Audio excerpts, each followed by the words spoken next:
जय गुरु जी संगत जी, गुरु जी के श्री चरणों में कोटि कोटि प्रणाम। संगत जी, मेरा आज का शुक्राना सत्संग है कि गुरु जी ने मुझे जो आज रियलाइज़ कराया है, जो लर्निंग दी है, वो मुझे लगा कि मुझे आप लोगों के साथ भी शेयर करनी चाहिए। हालांकि हम सब बहुत बहुत बार सुन भी चुके हैं, बट मैं अपना एग्जांपल देना चाहती हूँ कि मेरे साथ एक्चुअली हुआ है। तो क्या हुआ है कि मेरे पास आज एक सत्संग आता है और वो रघुवीर अंकल जी का होता है, और उसमें अंकल बताते हैं कि गुरुजी कहते थे कि टेवे नहीं मानने चाहिए, मतलब ये जो होते हैं ना, जन्म पत्री एंड ऑल, एस्ट्रोलॉजर्स और ये सब नहीं मानना चाहिए इनको, क्योंकि इनको ज्ञान कंप्लीट नहीं होता है और वो सिर्फ प्रिडिक्ट करते हैं, और that can be change with your Karma, which you your self can change. But वो आपके अंदर एक डर पैदा कर देते हैं। वो प्रिडिक्शन अगर अच्छी हो तो ठीक है, बहुत अच्छी बात है, उत्साहित हो जाते हो। बट जो मुझे समझ में आया है, ये वो है उसकी रीजनिंग।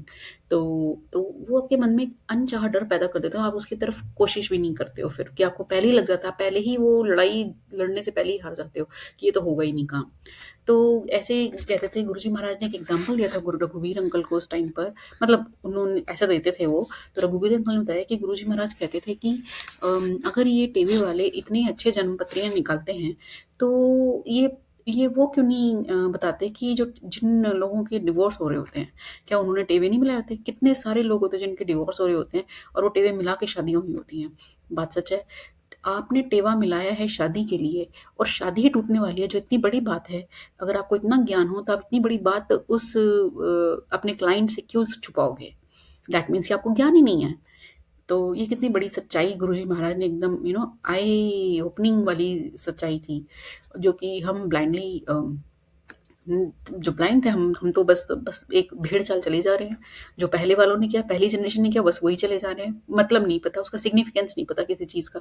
तो खैर एनीवेज, मेरे साथ फिर जब मैंने ये सत्संग सुना तो मुझे याद आया कि ये बात कितनी सत्य है। एक्चुअली हमारे घरों में जन्मपत्री का इतना मतलब नहीं है चलन, बट क्योंकि मेरी मम्मी थोड़ा पूजा पाठ में है, तो उनको भी मन किया कि हम सब बच्चों की जन्मपत्री होनी चाहिए। तो मैं करीब होंगी 10th ग्रेड में, 10th तो नहीं खैर, मतलब ये 9th-10th की ग्रेड की बात होगी, ये 8th-9th ग्रेड की बात होगी। तो उस टाइम पर मेरी मम्मी ने सब बच्चों के, हम सब के वो बनवाए, जन्म पत्री बनाए, क्योंकि हमारे पड़ोस में आंटी थी, और उन आंटी के कोई रिलेटिव थे जो कि बनाते थे, और वो कहते थे बड़ी अच्छी कैलकुलेशन करेंगे, करते हैं।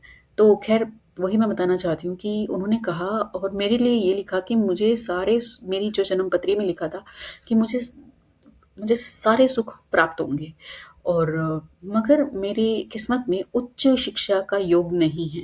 कहने का अर्थ ये है कि मेरे को हायर एजुकेशन नहीं मिलेगी, ऐसा मेरा मतलब जन्म पत्री बोलती है। बट मैं आपको बताती हूँ कि वो, मतलब मैं एकेडमिकली एक इंजीनियर हूँ, राइट?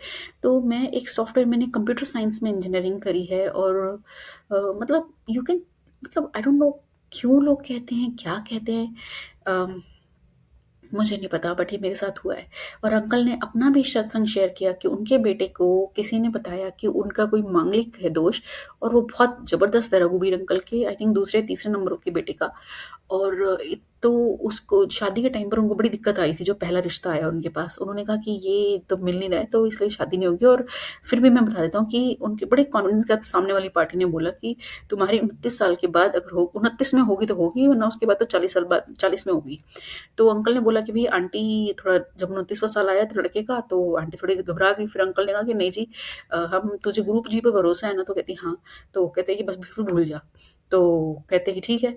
तो जब 29वाँ साल हो गया तो अंकल ने 1-2 साल बाद मतलब इश्तेहार दिया, और मतलब तो कहते बहुत सारे रिश्ते आए, और रिश्ते आए ही नहीं, और उसमें फाइनलाइज़ भी हो गई लड़की, और लड़की, मतलब गुरुजी महाराज ने सब काम करा दिया। लड़की भी हो गई, फाइनलाइज़ शादी भी हो गई, और कहते हैं कि इतने आए कि कहते हैं 44 तो मैंने अपने नंबर लिखना शुरू कर दिए कि किनसे बात करनी है, क्या बात करनी है।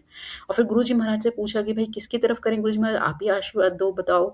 तो उन्होंने कहा कि जिस पर ज़ोर ज़्यादा पड़ जाए, उस पर चला जा।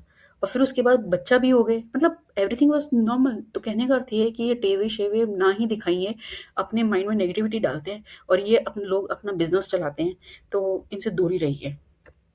जय गुरु जी, शुक्राना गुरु जी। बस ऐसी सुंदर-सुंदर लर्निंग्स आप देते रहिए प्रभु। बहुत ज़्यादा हम लोगों को ज़रूरत है। पता नहीं कौन से अंधकार में हम जी रहे हैं,